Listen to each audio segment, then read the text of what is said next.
What is up? Yeah, I just want to do a little video.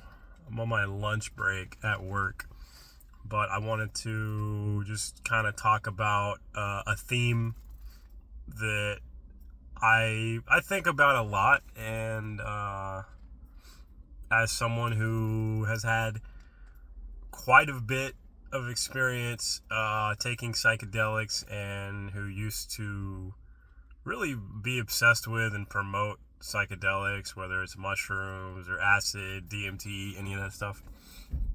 And yeah, that's just the theme of the dark side of psychedelics, because I feel like this is something that doesn't get talked about enough. It doesn't get enough attention because when you get into the realm of psychedelics, mostly you're going to see videos or podcasts or people promoting it, talking about how amazing it is, how it changed their life, how, they're going to be talking about the DMT entities. You're going to hear it on Joe Rogan. You're going to hear people like maybe Graham Hancock or promoting ayahuasca, or that one guy.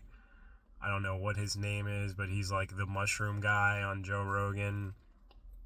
And, I don't want to say that. I mean, I feel like anything, okay? Like, anything can be good or bad. It's not so black and white as to like, oh, psychedelics are good or psychedelics are bad. I mean, yeah, like I never really had I never had like a bad trip.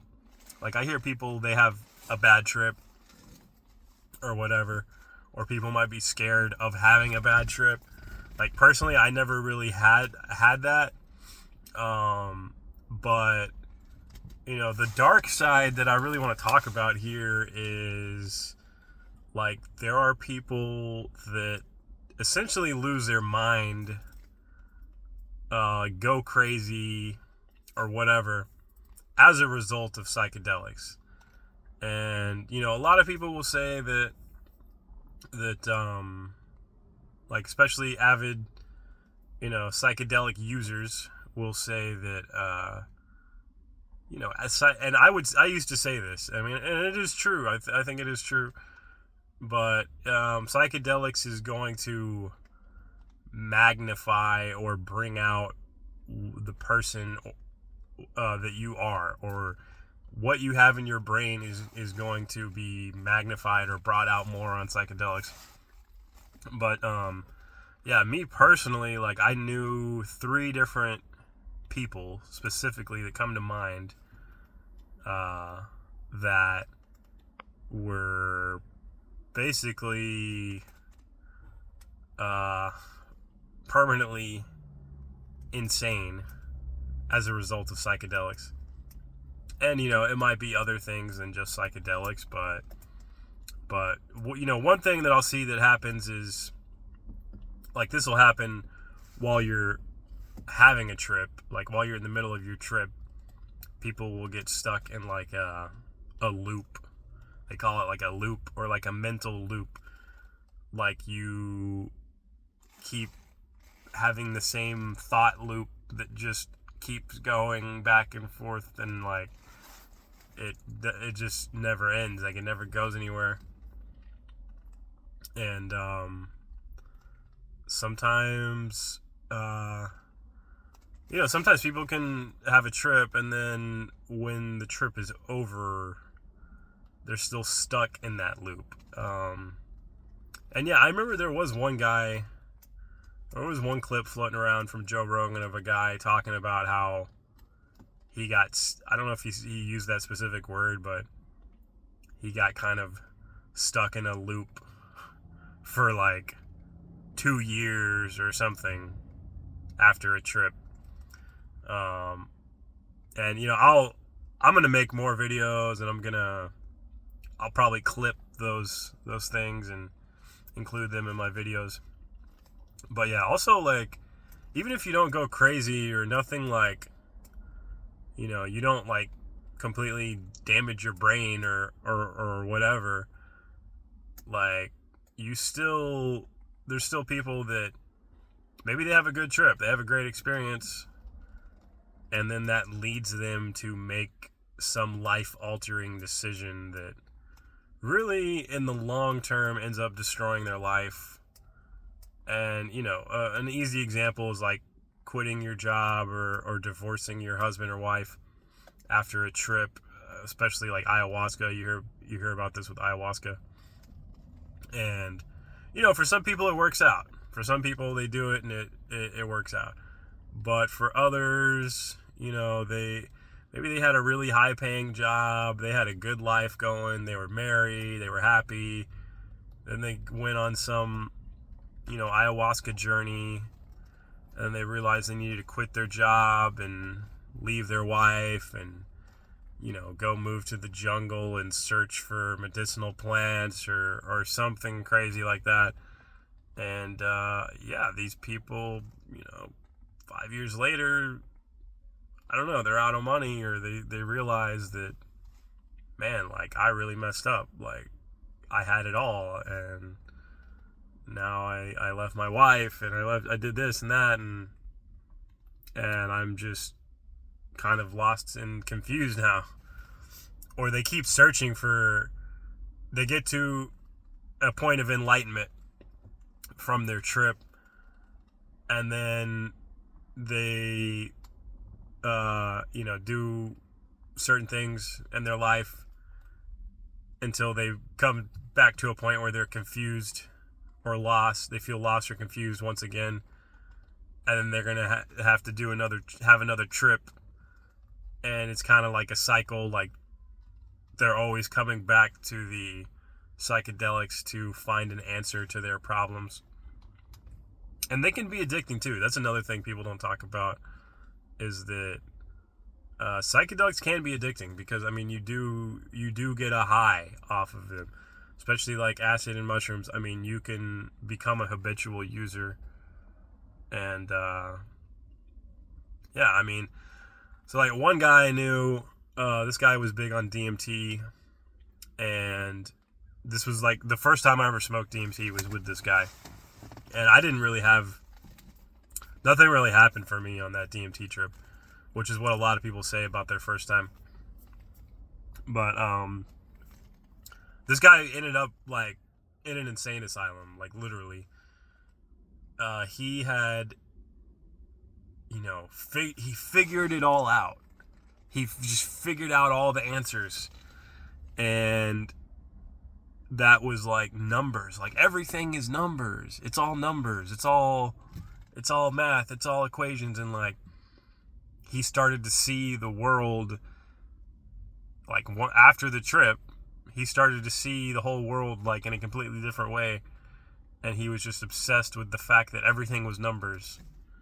And it didn't really, he couldn't coherently explain that. And he literally went insane. I don't know whatever happened to the guy, but he was in a mental institution for some time. This was years ago. This was like 2010. So, there's no telling where the guy is now.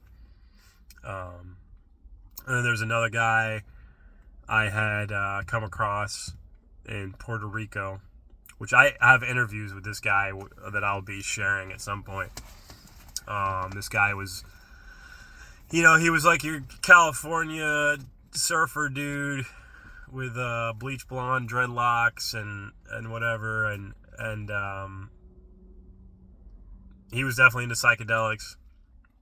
But this guy was just completely off his rocker. He said that he was kidnapped by the ghost of Nelson Mandela, and that he washed ashore. Like, when I asked him how he got to Puerto Rico, it's like he was kidnapped by the ghost of Nelson Mandela, and that the ghost of Nelson Mandela robbed him of $20,000, and then he washed ashore to Puerto Rico. And yeah, that guy was pretty fascinating. He was obsessed with the Matrix. He would call it the dominatrix. He would say they're trying to trap us in like a cube. And this is kind of indicative of one of these thought patterns you can get stuck in. Like, he might have had a trip, and then he realized that we're in the Matrix, and that they're trying to trap us in a cube, or whatever.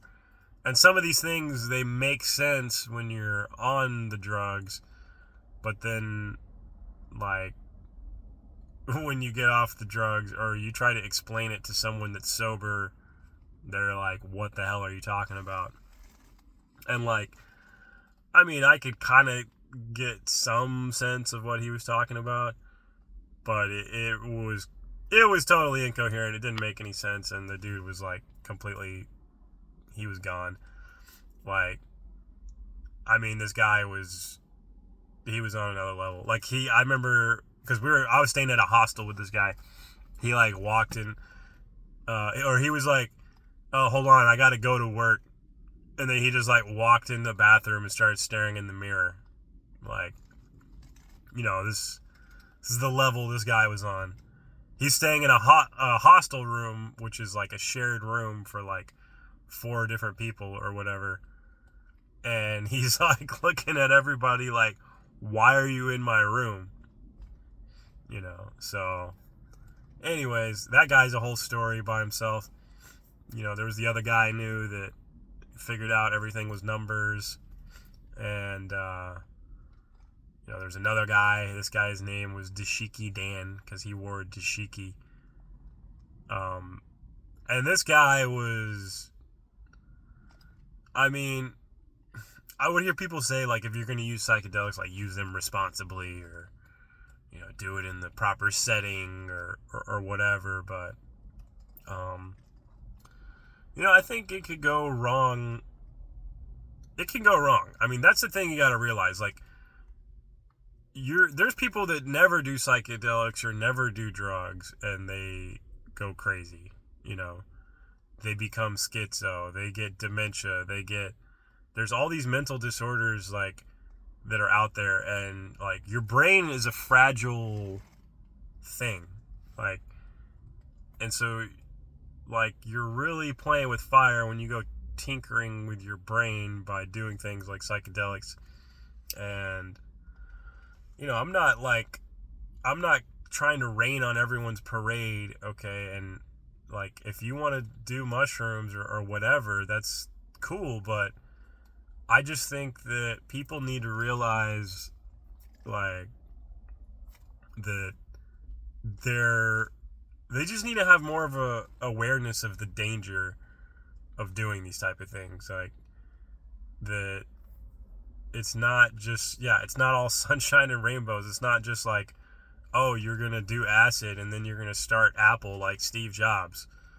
Like, that's like a 1 in a billion story of him doing that. Like, you're not Steve Jobs. This isn't the 60s. Like, so, it's just, if you're going to do psychedelics, I mean, I would recommend that you don't. Like, I don't do them anymore. I don't have any desire to do them. I'm not trying to mess around with, like, my brain in that way. I feel lucky to have made it out alive from all the dumb stuff that I did. But, like, you can be fine. And, it's similar to any other thing, like, take alcohol, for example. I mean, most people are fine. They go out, they get drunk on the weekends, but, some people, they go out, get drunk, and they get in a car wreck, or they get in a fight, and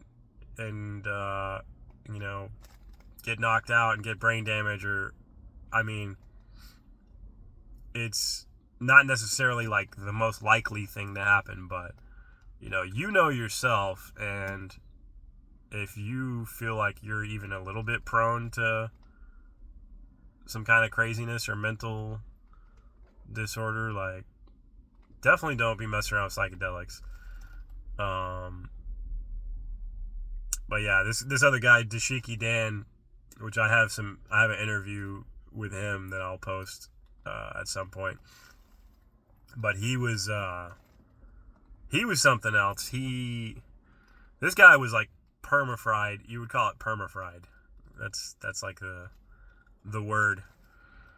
But Dashiki Dan, they called him Dashiki Dan because he wore a dashiki all the time. But this guy was like on acid, box wine, meth. Who knows? I mean, he was mixing everything. So, this was beyond just psychedelics. But he was telling us about how he was being chased by the cartels and the Hells Angels, and he had trash bags of meth, and the government was watching him, and like he was on some crazy stuff. But I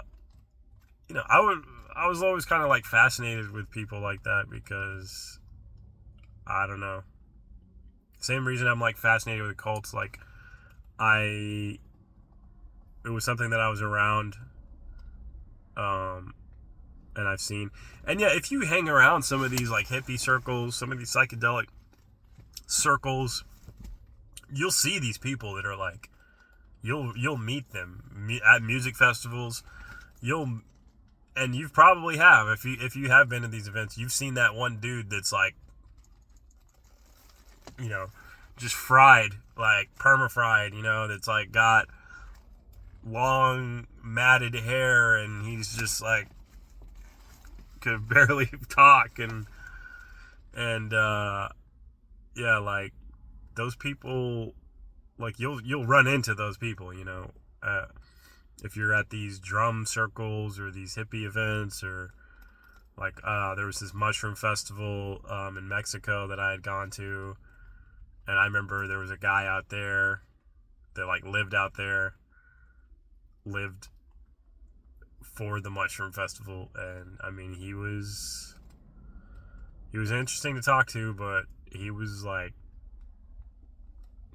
you could tell he was mentally off.